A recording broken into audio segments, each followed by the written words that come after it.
You're righty there, fellow mini painters and lovers of all things old hammer related. Welcome to another video from Nostalgiahammer Hobbies, where I'm going to be doing something a little bit different than these ones and bringing you along for the journey where I'm going to be building a couple of forces for Bring and Battle's get together in October. I hope you're going to enjoy it, but let's get going.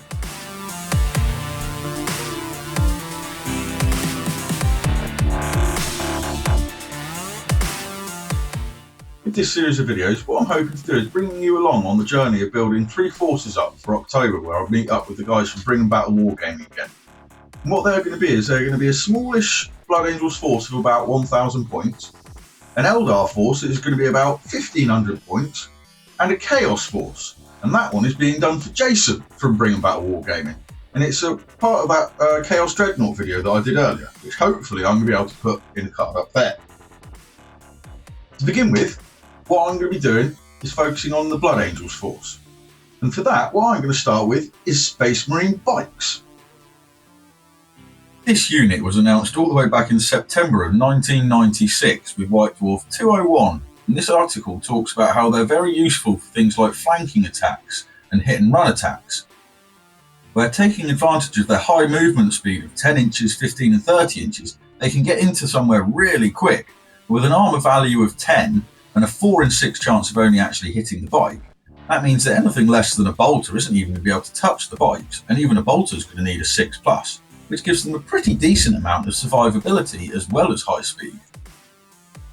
And when you add to that the fact that you can give them 2 special weapons in the unit, that means you've got 5 guys rocking around at very nice high speeds with twin linked heavy bolters apiece, as well as 2 special weapons, which gives you a lot more punch than your tactical squad.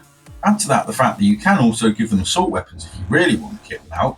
You've essentially got a 5-man unit rocking around the place that's fulfilling the role of 2 units, a tactical squad and an assault squad, which I think is pretty decent. And then, just a few months later, we get the attack bike new model released as well, which gives us the ability to add in a heavy weapon to the unit as well. So that gives you some real punch. And this gets shown pretty well in a battle report of the same issue, where the unit of bikes with an attack bike to come on with a nice little flanking attack, distract some Eldar jet bikes and Vipers, take them out. Admittedly, next turn they do get destroyed, but that does act as a nice distraction to get the land speeder in, which comes in and causes a nice bit of damage. Which all helps to, at the very end, lead to a much deserved victory for the Space Marines. The other thing that you can use bikes for is shielding other vehicles that you want to keep safe, like dreadnoughts or land speeders or something, or maybe even characters on bikes. And that is exactly what I want to use them for. I want to send the bikes out in front, distract and soak up the firepower from the enemy, so I can allow things like a land speeder or maybe a dreadnought or whirlwind maybe in the background to shoot away and not have to worry about taking some of that heavy firepower, because the enemy is going to have to concentrate on the bikes. So with that, let's get to the painting desk, put some paint on them and get them ready for the table. To begin with, I'm going to try something a little bit different. I'm going to try base coating it with Xandri Dust, which I'm doing with a Games Workshop rattle can. After that, I'm just going to go straight up to the Evil Sun Scarlet. I'm using this through an airbrush, but you can do it quite as easily with a paintbrush or anything like that, however you wish to do it. I just happen to prefer to use an airbrush.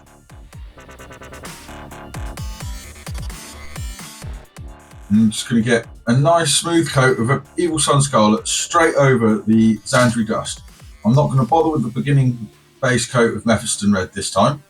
I'm just going to see if it gets a little bit brighter finish or not.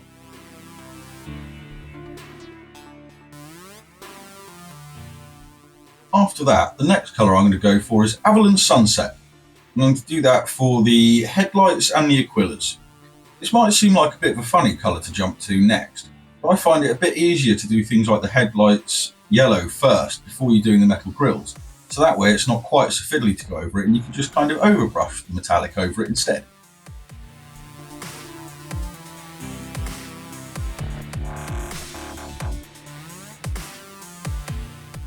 There's also this fuel canister / ammunition canister on the side of the multi-melter. You're going to be doing that in yellow as well.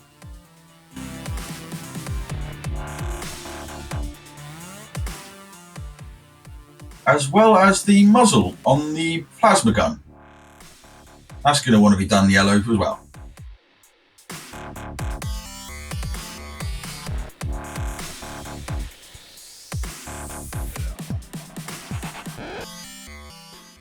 After that, I went on to Lead Belcher. And again, I didn't worry about doing a black undercoat for any of the metallic areas. I just go straight with it, straight over the red or any of the Xandri dust that's there. And it applies pretty neatly, pretty nicely, decent coverage. Yes, it takes a couple of thin coats as usual, but you want that. So again, you don't have to do a black base coat for your metallics. Next colour I use after that is Abaddon Black for all the black areas. So areas like the foot plates, any trims on the shoulder guards, and the weapons like the bolters on the bike, chainsaws, anything like that.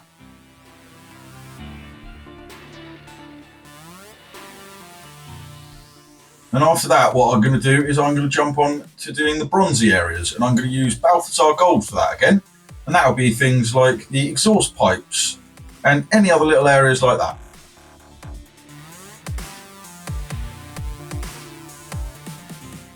As well as we will be doing the muzzle on the melter gun.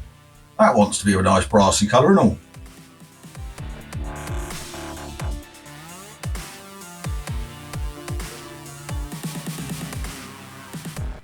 And then for any little gold areas there are, I'm going to be jumping back to Vallejo's Liquid Metal Rich Gold for this.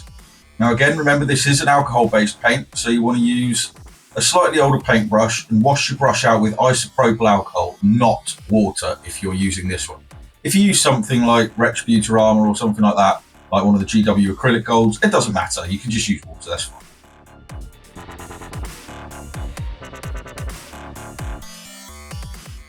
After that, I'm going to be doing all the screens, eye lenses and bits like that, and I'm going to use Caliban Green for a base coat on this.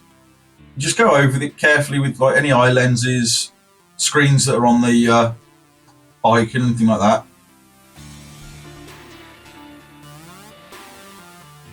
As well as any trigger buttons or anything like that that you may want to be doing green. You will also want to use some Caliban Green on the coils on the plasma gun. Just build this up over a few coats as you go, and you'll get the basis of a nice plasma glow for it.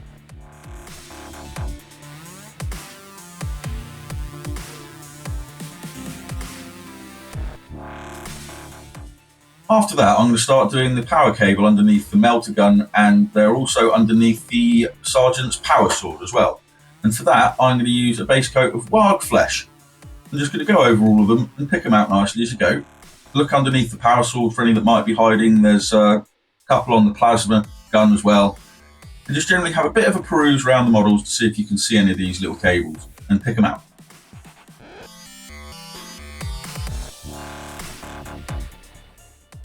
And then we're going to do any blue areas such as the power sword. I'm going to use a base coat of Calidor Sky for that. Pick it out and go over it again, nice and thin coats, and build it up, as well as any other extra buttons that you might want to do. If you look around the bikes, you'll see there are a few little buttons and switches on there. It's your choice what colours you go for. I'm just going for a mix of green, red and blues for them. And to the last few buttons, I'm going to be using a base coat of Mephiston Red for it. You just go around, pick out what buttons you want to do with that, anything that's on the handlebars or on his legs or anything like that.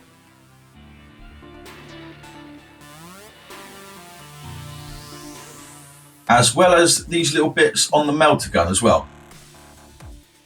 And you're going to want a nice thin brush to be able to pick these out as you go through. And just go in nice and carefully.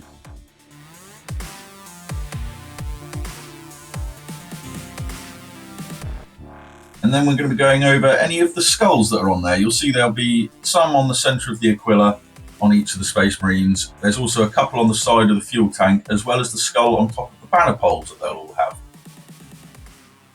For that, I'm just going to use Xandri dust.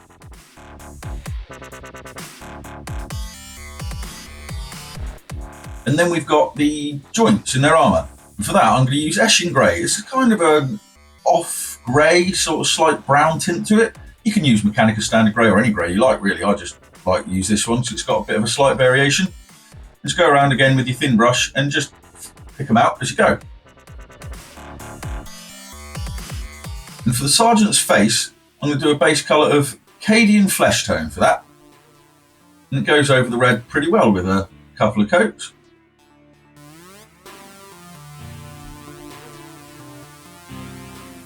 And you'll also notice they've got these leather seats they're sat on. I'm going to use Mornfan Brown for that.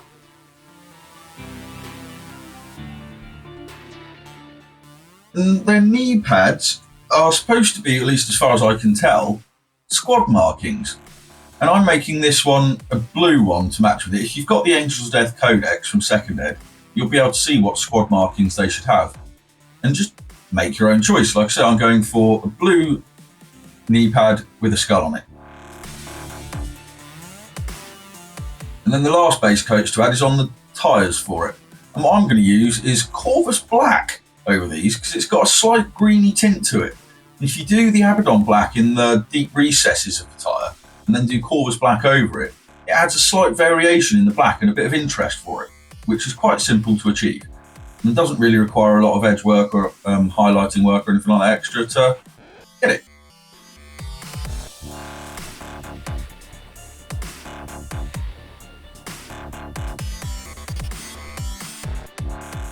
And finally, for the base coat, so I'm going to do his hair. And I've decided to do this one blonde for this one. So what I'm going to do is a base coat of Balor Brown for his blonde hair. Get that on there, and that'll be a nice basis for that. And then that is the final base coat, and from here it's now washes. The first wash I'm going to use is Nuln Oil, and we're going to put that all over any of his metal areas. So the trim on the bike, teeth on the chainsaw, the engine for the bike, wheel hubs, anything like that.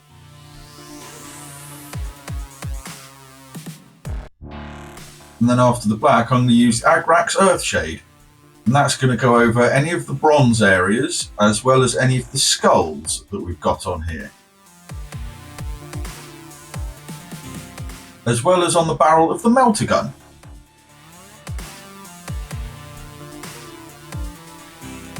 After that, I'm going to do the yellow washes, and for that I like to use Fuegan Orange, or Fuegan Orange, I don't know how you pronounce it.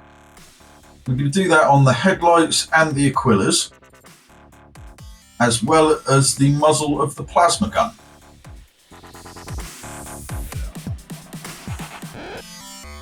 And then for the green cabling on the melter gun and under the power sword arm and everything, I like to use a Thonian Camo shade for that.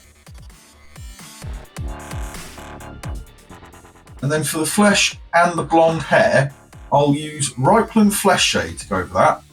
And you also put that on any of the gold areas, such as the hilt of the power sword or any blood drops that you might have if you've used newer weapons from new sprues.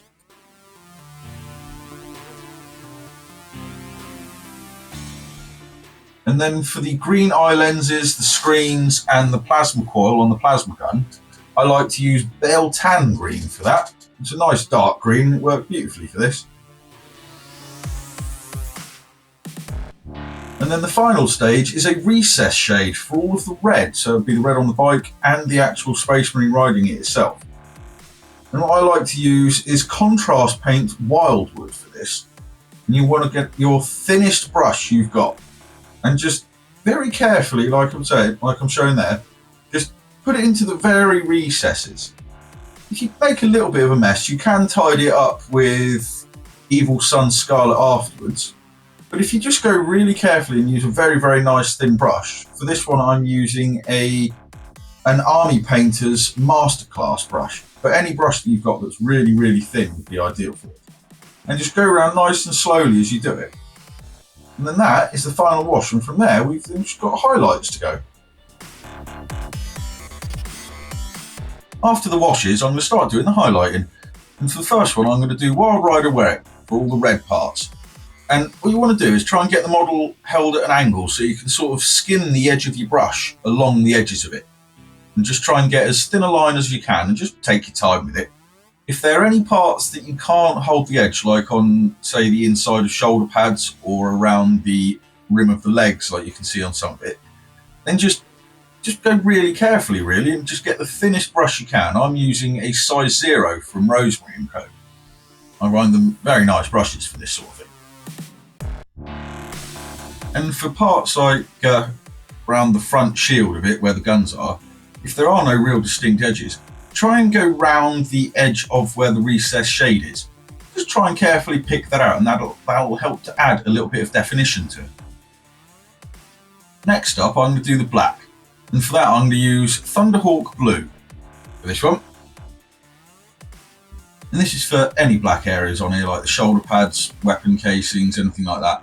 And again, just try and hold the model on angle so you can skim the edge of your brush along. It'll make doing them quite nice, and you'll be able to get some nice thin lines doing it.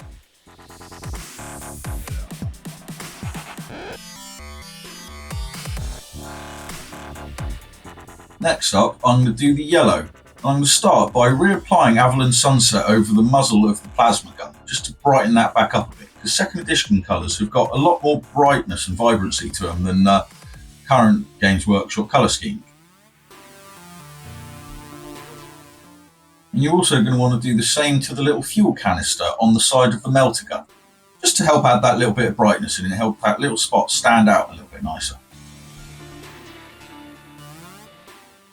And then what I'm going to do is I'm actually going to go to Uriel Yellow and do that as a second layer over the plasma gun muzzle, and just maybe miss out the bottom part of it, just around the underside of the plasma gun. Just layer it up to help get that extra brightness that we want.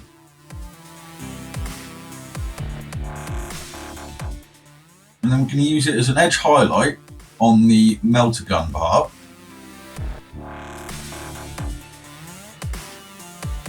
As well as on the headlights, what we're going to do is try and apply this into the sort of centre of them, like the centre of each yellowy part, so it starts to add that hint of shine and brightness to it.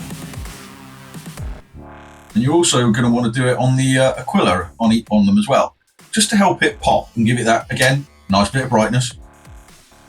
Can be a bit fiddly to try and get in there sometimes, especially if you've got something like this model's got with a chainsaw sticking out.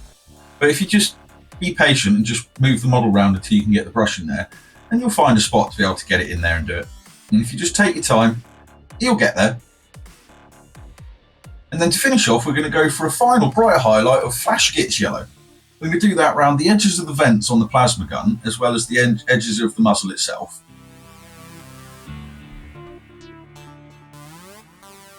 As well as on the headlights, we're going to want to do a little tiny spot right in the centre of it, just to really help it stand out and go ping. And then as well, just to pick out the final little points on the Aquilas on their chest. You don't have to do this part, but I do think it adds that nice little hint of brightness again. And then next up, I'm going to start doing the green highlighting. I'm going to go to Warpstone Glow for doing on the plasma coils here. For that, I'm just going to gently flick the paintbrush across it and picking out those lines. You don't have to be super mega neat and try and pick out each line individually. If you just flick the brush on it like I'm doing here, you can try and just give the hint that they are there and just suggest it instead of actually picking them out properly. And then for the final highlight on the plasma coils, I'm going to jump up to Moot Green and just add that on the very finest edges of it to give that final hint of a glow coming through from.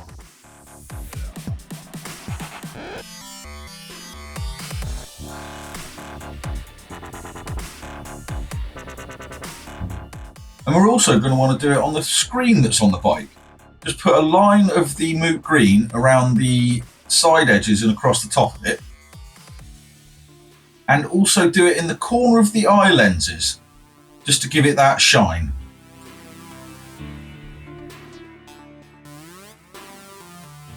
And now I'm going to do the power sword. To start off with, what I'm going to do is some Lothern Blue. And I'm going to paint that over the actual sharper edge of the power sword to make that brighter. And just basically hold the model at an angle and you can see where it's sculpted on there. And just try and fill it in as neatly as you can. If you make a little bit of a mess, you can go back to your original Calidor Sky and neaten it up again. So it's not massively end of the world if you make a little bit of a mistake with it. Just go back and tidy it up.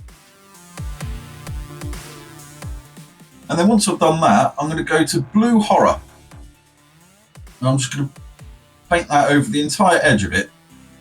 Just hold the model at an angle and again, skim your brush over the edge of it so you can get as thin a line as possible. And then where you've got the lighter blue of the power blade painted in, just again, try and do that as neat as you can and follow the edge of it where it meets into the darker blue and try and highlight that bit. Remember, if you make a little bit of a mistake and go out of line with it a little bit, it doesn't matter. You can just go in with your original blue and tidy it up. After that, I'm going to start highlighting his face. To begin with, what I do is I reapply the Cadian flesh tone. And if you stipple it on there and sort of try and add a sort of hint of texture to the face, you can give that impression of a rugged, weather-worn appearance to it.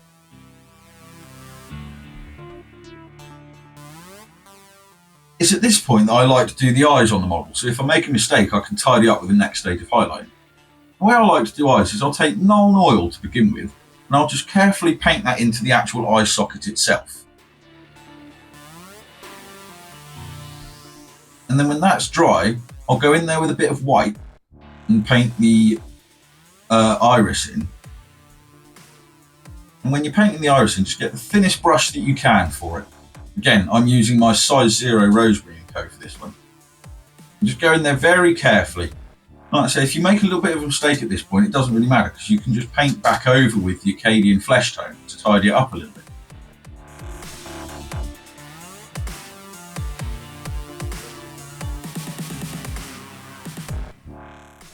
And then for doing the pupil itself, I like to use a micron pen. I'm using a 005 micron pen for this one. It's quite a small one. And a good tip for doing pupils and getting them nice and straight is to line it up with the corner of the mouth. You go and just go in with a nice and straight with it, and you can just dot it in. And if you, like I said, line it up with the corners of the mouth, it should work out as nice and in line for you and not look like he's cross-eyed.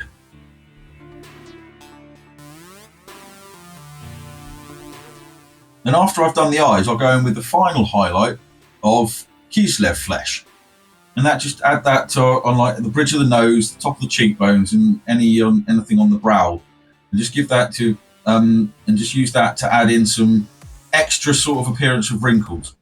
And just make him look that little bit more weather-worn. And then for his blonde hair, I've used some Messy Desert.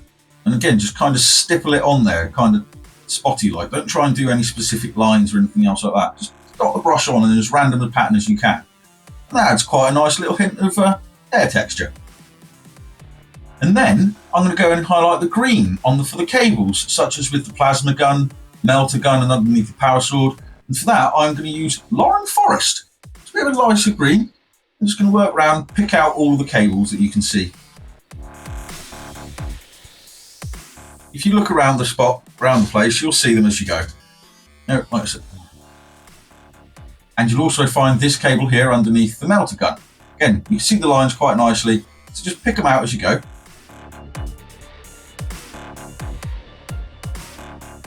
And then finally there are some dotted around the Sergeant's power sword arm.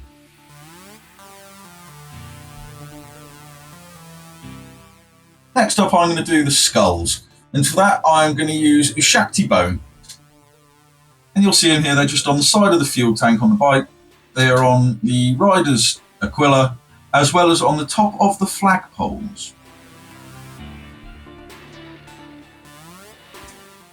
And finally, I'm just going to do these red jewels on his chainsword. What I'm going to do is start with a little coat of Evil Sun Scarlet over the bottom quadrant of it there to help brighten that up a little bit. I'll then go on to doing a much smaller line of Wild Rider Red, just to help it stand out a bit more. And then to add that glistening shine, a little dot of white scar, just on the bottom part there, and maybe a little bit just on the top. And then with those, we are ready to do decals, bases, and put the banner on. And then with that, this is almost finished. For this bit, I was going to try and do something a little bit clever, but it didn't quite work out, unfortunately. So what I'm trying to say is that a good way of doing banners is, instead of buying multiple sheets of them, which can work out quite expensive, is to get just one sheet off eBay, and you can scan them and copy it and print out as many as you want. So what I'm doing here is I'm showing the process of just scanning it onto a computer or a laptop. If you haven't got one of those, you could probably do this in a library if they still allow you to do photocopies. I don't know, it's been quite a while. So yeah, just go through and scan it onto your laptop or whatever, and then if you've got Photoshop or something like that, you can edit and you can change them around and everything like that, which I don't show in this one. but hopefully I will show it at a future date. And there was even a little conversation here between me and my missus on how much this printer was, because it wasn't particularly expensive. But again, the sound quality was so terrible that I couldn't really use it. So this printer was about 36 quid, so it's not like they're massively expensive anymore. And considering that a sheet of banners can cost you about 7 quid per sheet, and you want 3 sheets per bike unit at minimum, then it could be worthwhile just doing it. And the print quality is rubbish for this one. In the end, I actually managed to get a much better printer out of this, and the way I did it was by actually realising that my printer had a cleaning function on it, and I had to run it through it probably a good half a dozen times before I managed to get the thing to work properly. So there's a little tip for anyone that's got a printer: if it's not printing properly, see if it's got a cleaning function on there. Anyway, when I actually managed to get a proper printout, I started off by reinforcing the outlines of the banner by using a steel ruler and another micron pen. I use a 0.05 one for this one. And you want to go around and just reinforce those lines, because it'll make it easier when it comes to repainting it and when it comes to cutting it out.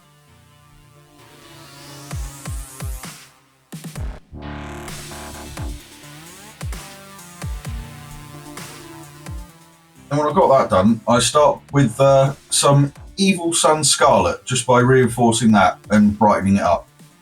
And you just go through carefully filling it in and painting over it. It's not too difficult, you just take your time.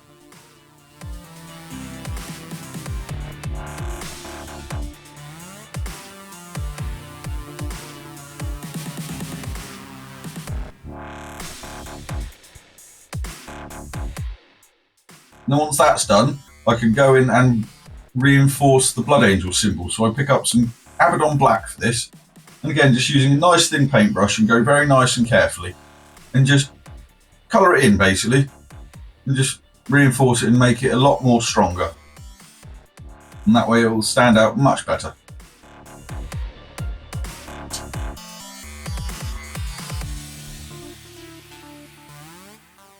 And then for the little yellow circle, I start off with some Avalon Sunset, just painting it over. It'll take a couple of coats to get it to cover over the number that's printed out.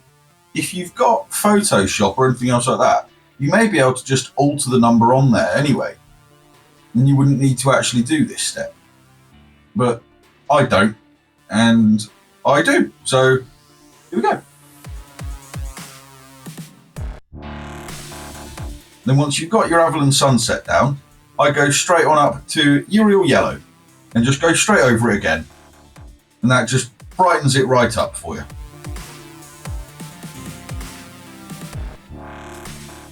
And it will take a couple of coats to do it. Just be patient, don't rush it. And then once you've finished with your couple of coats, we are ready to apply the little decal. For that, try and find a decal sheet from GW. This is one I found, and it's got a black number 3 on there, and that's what I'm going to put on there, because it's going to be for third company.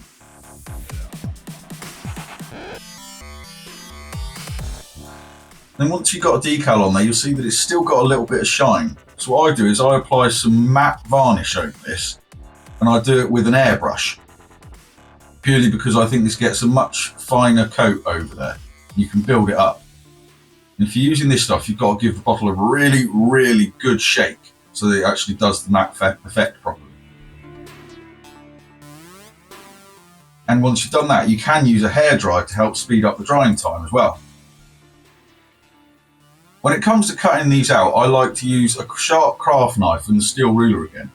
And if you do a couple of passes each time with it, instead of pressing really hard, you'll limit the risk of tearing the banner that you've spent your time doing. And as you just go around it, just go carefully, just doing a couple of passes, and you'll cut it out. And eventually it'll just pop out.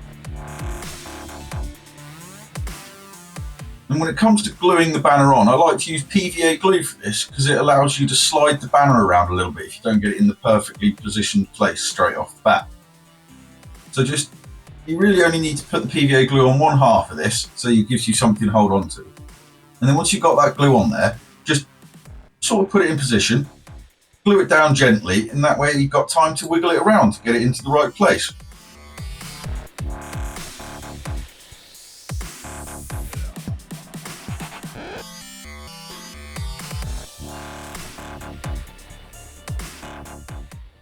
And if you need to do any tidying up on it, cover things up, just grab your Evil Sun Scarlet and just neaten it up. And if you want to, you can apply a black edge to the banner as well by just getting some Abaddon Black and running a thin black line over the top of it, just running your brush over the edge of it sort of thing. And with those banners done, that's all 6 of these bikers finished. Now, unfortunately, again, I forgot to record me putting the decals on there. I'll try and remember to actually record me doing that at some point. As you can see, I've also done the base on him, and that's with my standard War Boss green and with the flock from Model Railways. You can also see on these that some of them have got banner poles that came with the original kits, and some of them have got ones that I've made myself. And the ones I've made myself are done with a length of paper clip, about 25mm long, and the skulls taken out of the skull kit from Games Workshop. And all I did was drilled a little hole with a pin vise where I wanted the banner pole to go, poked it in and then stuck it into place. And that seems to work quite well. Also, for the decals on the side of the front fairings, from what I can gather, that's supposed to be the squad numbers. So I've got one set of 3 is squad 2 and the other set is squad 3. And I've also done the knee pads on them to match. And so with this first video in my journey towards October, I hope everyone has liked it. If so, hit the like maybe, and possibly even give us a subscribe and hit the bell icon. Also in the description below, there will be a link to my website where you can get a quote for any commissions that you may want to get done from old hammer to new hammer. And so with that, stay smiling, keep happy, and keep the old hammer alive.